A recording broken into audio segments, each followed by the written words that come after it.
Welcome to the last and final episode of The Amazing Digital Circus. And oh boy, do you have any idea how excited I am for this? Because it feels like years since the first pilot came out. Without further delay, let's get into it. We start off right as the last episode ended and Kane got killed. Jax is talking to Kinger for a bit. They discover that Kane was trying to fight back a little bit, but also that Scratch basically created something to scan minds, and so it is confirmed that yes, in fact, this basically means that all of the characters inside the circus are just clones of their original creators. So it's not just them inside of it, it's just what their minds would be cloned as files would think of. So basically, they are AI. No one is really taking this well. Jax is walking off alone.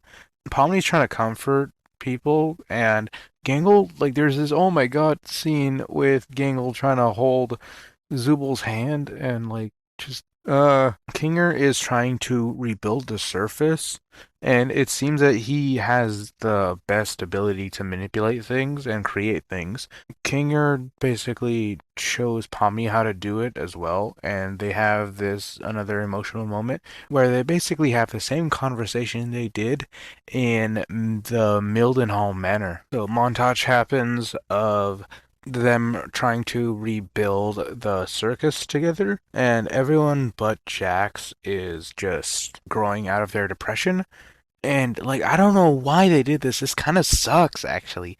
But just this abrupt cut to Jax abstracting, and it just feels off. It doesn't feel like people are talking about Jax's abstraction. Raga is having the equivalent to suicidal thoughts about how it should have been her. So in their conversation that Pomni and Ragatha were having, she talks about how Jax forced her to make a promise to not speak about Ribbit ever again. Something happened between Ribbit and Jax, and I think that's when, like, Ribbit abstracted in one of the missions. Pomni's comforting Ragatha, but it still feels like they're glossing over Jax. So Pomni's hunting down Jax. Weird scene happens where she basically goes inside of his mind, and she opens a couple doors. Doesn't really matter, except the first one is just her getting choked out, which is like, holy fucking shit.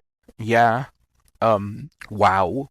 The next door that actually matters is just all their like three main personalities, and then one that's like chained up to a piano playing. Three of them, they all disappear.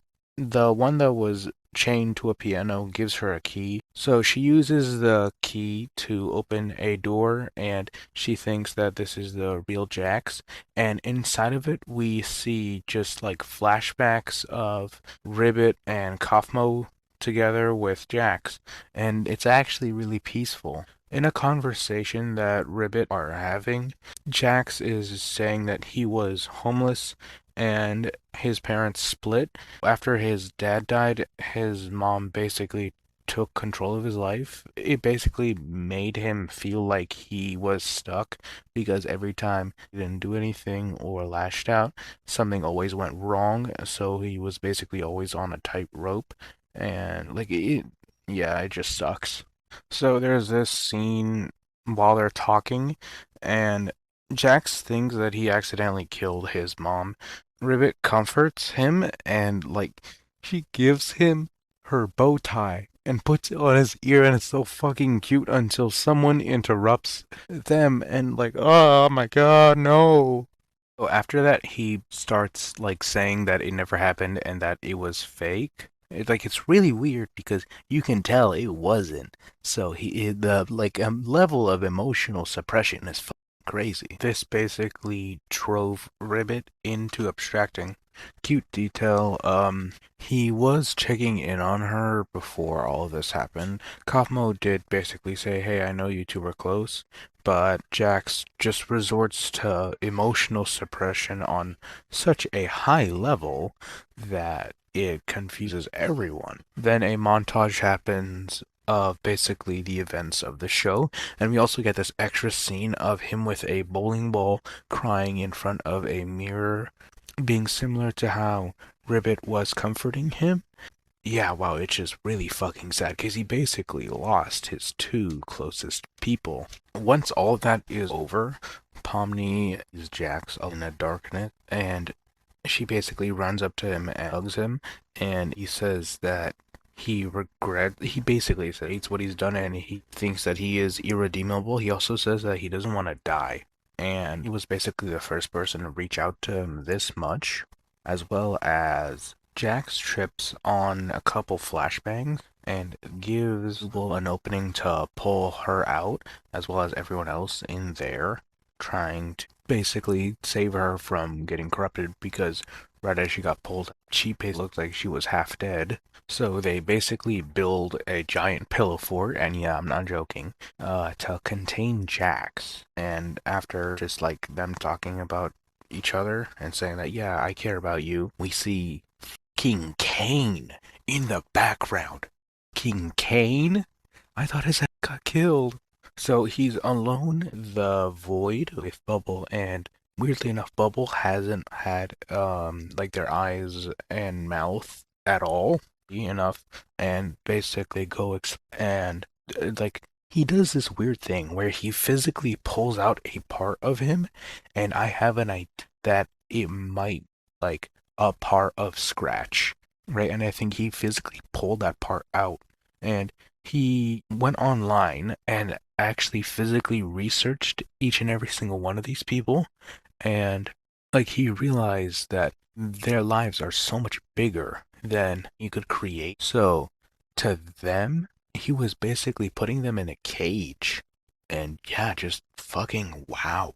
And he comes up to the main crew who's tired. He fixes Pomni, and he also says that hey bros, I'm sorry, and they accept it.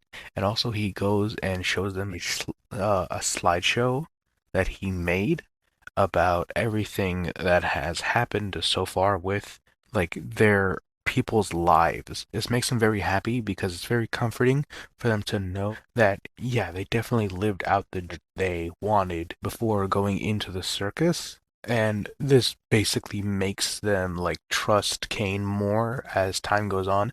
And there's this montage. They make this weird ass mural, and it just has everyone who's abstracted. By the way, Jax is still fucked up, but he like I don't know, it's very calm. Like he's still in his tent, but it's like he's sleeping, and he actually isn't insane enough. Like he isn't rampaging. He's just there while everyone's having fun. And that is basically the end of the movie. And I'm just like, what the fuck? Bro, Jax. Fucking Jax. They built all of this up and just to keep him extracted. What the fuck? Uh, it's a good ending, but it's just not what I wished for. But yeah, that is the entirety of the Circus movie. Please tell me if you liked it, and have a great day.